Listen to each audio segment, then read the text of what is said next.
Hello my well wishers, আসসালামু আলাইকুম। আমি আনিসার বাবা একটু বাইরে যাওয়ার জন্য রেডি হয়ে গিয়েছি। আমাদের সাথে কিন্তু কিছু গিফট রয়েছে, আর এই গিফটগুলো কাদের জন্য আর আমরা কোথায় যাচ্ছি সেটা জানতে হলে তো অবশ্যই আমাদের সাথে পুরো ব্লগটা কন্টিনিউ করতে হবে। আনিসাকে আগে রেডি করে দিয়ে দেন আমিও রেডি হয়ে গিয়েছি। ততক্ষণ বাবা আর মেয়ে দুজনে মিলে একটু খুনসুটি করছিল। আনিসাকে রেডি করার পরে একবারে বারবি ডলের মতো লাগছিল।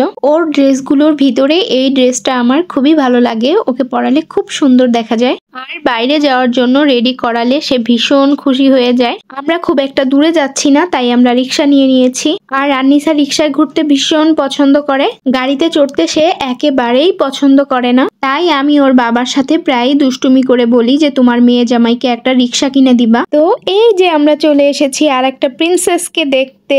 ছোট্ট একটা কিউট প্রিন্সেসকে দেখে আনিসা তো ভীষণ খুশি হয়ে গিয়েছিল। আর দেখেন কি সুন্দর করে বাবুটাকে আনিসা আদর করে দিচ্ছে। ও হচ্ছে ওর বাবার কাজিনের বেবি। বেবিটা মাত্র কিছুদিন আগে এই পৃথিবীতে আসছে, আর আমরা এই ফার্স্ট টাইম ওকে দেখতে গেলাম। আর বাবুটাও একটু একটু চোখ মেলে আমাদেরকে দেখছিল, মাশাআল্লাহ। আর এই যে আমার সাজনী বুড়িটা গিয়েই আবার সাজতে বসে গেছে। ওরা আবার আন্নিসাকে নেল পলিশ দিয়ে দিচ্ছিল, লিপস্টিক দিয়ে দিচ্ছিল, হাতে মেহেদি দিয়ে দিচ্ছিল, আর ও চুপ করে বসেছিল। সাজুগুজু করার ব্যাপারে সে একবারে লক্ষ্মী বাচ্চা। এদিকে আবার আন্টি আমাদের জন্য নাস্তা নিয়ে এসেছে। গল্প করতে করতে আর নাস্তা করতে করতে এদিকে আবার বাইরে বৃষ্টি শুরু হয়ে গেছিল প্রচন্ড আকারে।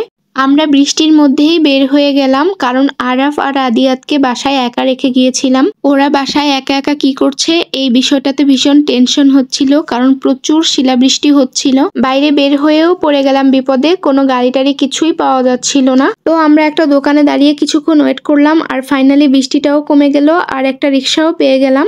কিন্তু রাস্তার যে কি অবস্থা ছিল সেটা আর কি বলবো, মনে হচ্ছিল রিক্সায় না আমরা নৌকায় করে বাসায় যাচ্ছি। এটাই হচ্ছে বৃষ্টিতে ঢাকা শহরের চিত্র। এন্ড ফাইনালি এই অভিনব নৌকা ভ্রমণ করতে করতে আমরা বাসায় চলে আসি। This is all about for today's video. ভিডিওটা ভালো লাগলে অবশ্যই লাইক, কমেন্ট এন্ড শেয়ার করবেন। আর যারা এখনো আমার চ্যানেলটিকে সাবস্ক্রাইব করেননি তারা চ্যানেলটিকে সাবস্ক্রাইব করে আমার পাশেই থাকবেন। And stay with children, feel like heaven. Allah হাফেজ।